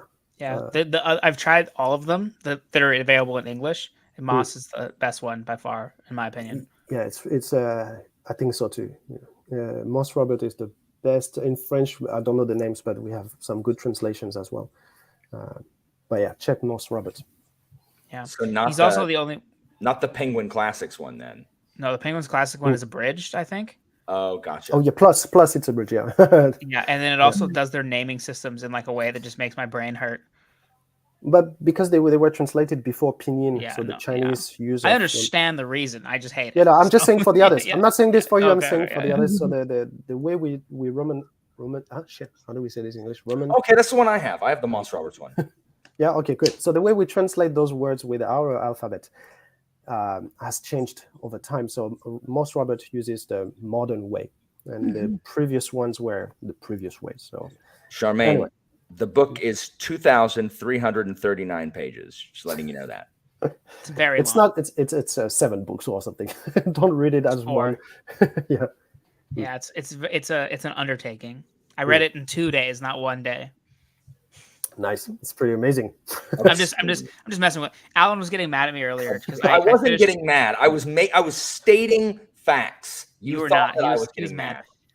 I finished the new Brandon Sanderson book all like in 1 day yesterday, and Alan's just been in a rage ever since. I haven't been in a rage. I've been on a quest for understanding. I'm sorry that you hate knowledge, you tyrant. You see these headphones? Now just you know who you are? You're Dong Zhuo. That's who you remind me of right now. You're being Dong Zhuo.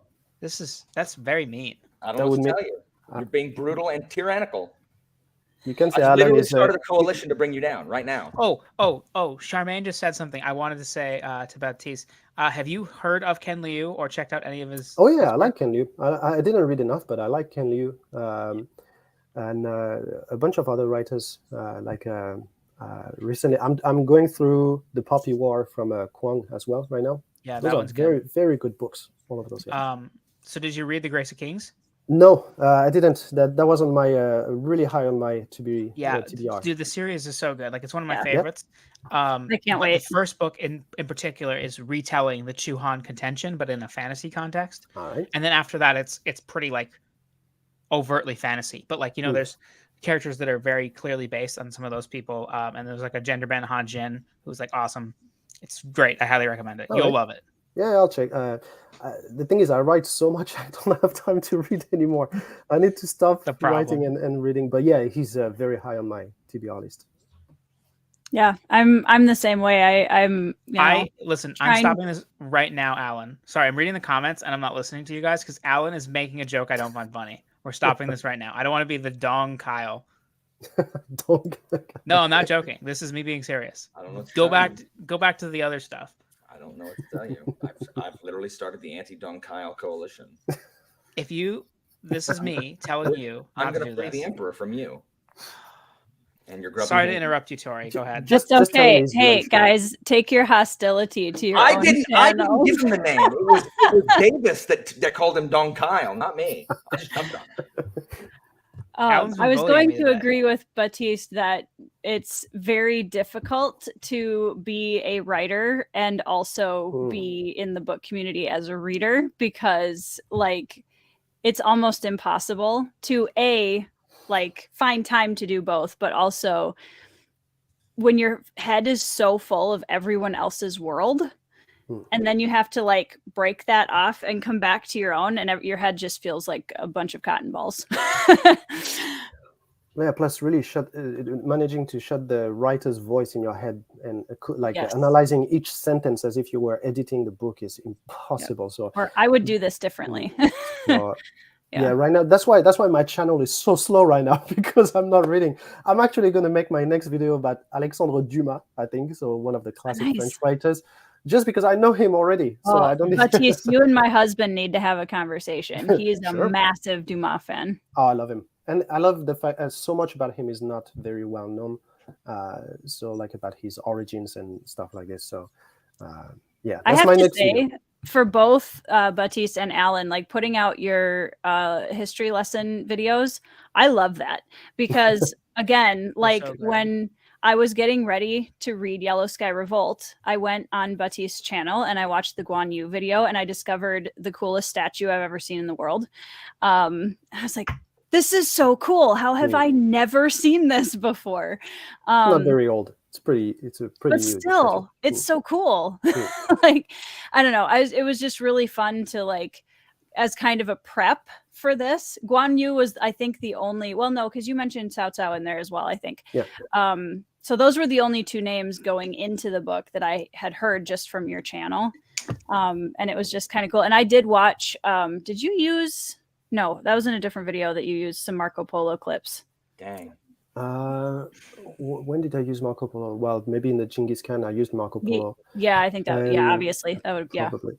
I feel like I used some of it in another video too, but yeah, I really appreciate both of those, because I also don't know much about ancient Greece, so it's been really nice, Alan, that I'm like, oh, I can just sit and those videos are great, Alan. Yeah, thanks. I love it. Thanks. They just take forever to prepare, to write and everything. So yeah. Yeah, everybody's like, oh, I love your deep dive video about Felison. I'm like, well, there's a reason why like I don't do those very often, because it takes a lot of mental and prep and editing and yeah. Baptiste, is Fat Ling based on anything, or did you just make him up? No, I just made him up. I love Fat Ling. I like him too. Fat Ling was great. The folks of Fajapur are just made up from my mind. I love them. They are based on nothing. I thought Fat Ling was he was a fun character. I like that he he kept making it through. Yeah, exactly. It's like, how are you still around? Yeah, we are not done. We are not completely done with him. Oh, nice. Yes. So yeah. All right. Let's see. Well, Sal has one last question before we jump off. A video of the nonfiction books. Oh, that could be interesting. That would be good. Yeah. Thanks a lot, Sal. I'll think about it. Introducing some of the researchers I used. Yeah. That would be awesome. Yeah, I'll prepare something. Probably not for right now, but yes. Yeah, if someone wants to contact me to know more, I'm very happy to have a chat on Twitter, Discord, whatever, to give some of those informations, of course. Yeah. Awesome. Yeah, well, thank you guys. Go ahead, Alan. I was just saying, for anybody in the audience, sorry that me and Kyle talked about all sorts of random characters that have no bearing on anybody's understanding. This video eventually will be seen by a lot of other people who probably play. And after the series is finished coming out, people can continue to refer and be like, "Oh, that's what Alan's talking about." That's layers. We're planting seeds. We are. Also, all of you can go watch a video of Zhu Chu talking and be like, "That's Alan." That's Alan. I linked in the chat. Go listen to it. I linked in the chat. Yeah. So, Sounds just like him. I always loved him. He's got a little bitty vest that like goes here. He's like a big, huge dude. He's got his little bitty vest and a huge mallet. And his move so he rolls into people. and then he eventually falls because of the Yes, because he's That's too heavy. Yeah. Even the fall is actually hurting people usually. That's it. Yeah. So yeah, fun character. That's awesome. I can't wait for your band. I'm not sure if I'm more excited to read the series or play the games now after this conversation. I'm gonna have to check this out. If you play the games, the Battle of it looks like Chibi. The Battle of Chibi is going to be such a cool book. It's going to be such a cool book. I love awesome battles, so I'm here for it. So technically, it's for book 4. So well, Isn't that what I said? Hmm? I thought I said book 4. Sorry. Yeah. So no. So it's no. I continue because my plot changes a little bit. Sometimes I'm like, oh, this part is so good, I want to dive in more. Gotcha. So, but no, it should be in book 4. Oh, okay. Awesome. Gotcha. It's Awesome. nice about like historical fiction stuff. You can just point out like plot points, like you can't like in This is what's fantasy. You gonna can't happen. just be like in book 5, this guy's going to be like but it's like it's written on the Wikipedia page. Exactly. That's not spoiling at this point. It's just like It's just open history. Wikipedia. Yeah, exactly. Well, and that's why, I agree, Kyle, that in a lot of ways, I admire people that write historical fiction because I'd be terrified that I'd be getting everything wrong. But I also would say that fantasy is just as hard. It's just a very different hard. Yeah, but it's hard in a way that because you can't refer to, this is what they ate at this point, or this is, you have to make it all up. the internal consistency is more on you, and I guess I just trust myself more than I trust my ability to do the thing right. You know what I mean? Same. Yeah. So, I have to say on this point, I was really not afraid, but anxious of getting my books in the hands of really specialists of the Three Kingdoms, and I've reached out to some groups and who really know more than me about Three Kingdoms, and they quite liked it so far. So I'm very happy to say that both people Did you send who it to Raph? no, that's that's one of my goal. I don't know if I should or not. I really want to send it to him. If you go to his university, his contact info is on there. I always thought about messaging him, but I never did. I think you know what? I think I sent him an email 10 years ago when I thought about writing this book. He never replied, obviously, but I really want to send him the book. But no, I sent it to some people who do translation of the original just for fun and these kind of things, and they're like, yeah, this is awesome. I'm like, you sure? Even this part is I completely destroyed the historical inaccuracy. And he's like, yeah, but that's done in a very good way. Keep going. It's like, all right, nice. So well, even from somebody who has no idea and coming into it fresh, the whole time I could tell I was in a very authentic historical sphere. That was never there was never a point where I was like, this doesn't does this feel real to me or not? That was the reality of the environment you created was really strong, and I appreciated that all the way through. So while I don't know the specific historical era, it felt very authentic to me. Oh, thank you. That makes me very happy to know. Yeah. All right. Well, thank you guys. Honestly, each one of you, thank you so much for agreeing to jump on my channel. I know all of you guys are busy. So, and for Baptiste, hopefully you can get some lunch after this. I have about 30 minutes before my next class, so it's fine. Oh, no. Oh, yeah. So we'll get off so you can go. No. I'm okay. Are you in school or do you teach? No, I teach French. You teach? Nice. I also teach. Freelance teaching. Nice. Well, like I said, I have another channel in China with a bunch of followers that are super nice. And this channel is about French language, French culture, history, literature. I do a lot about literature on it. So that's awesome. That's great. Gives me enough time to write. That's the most important. Yeah.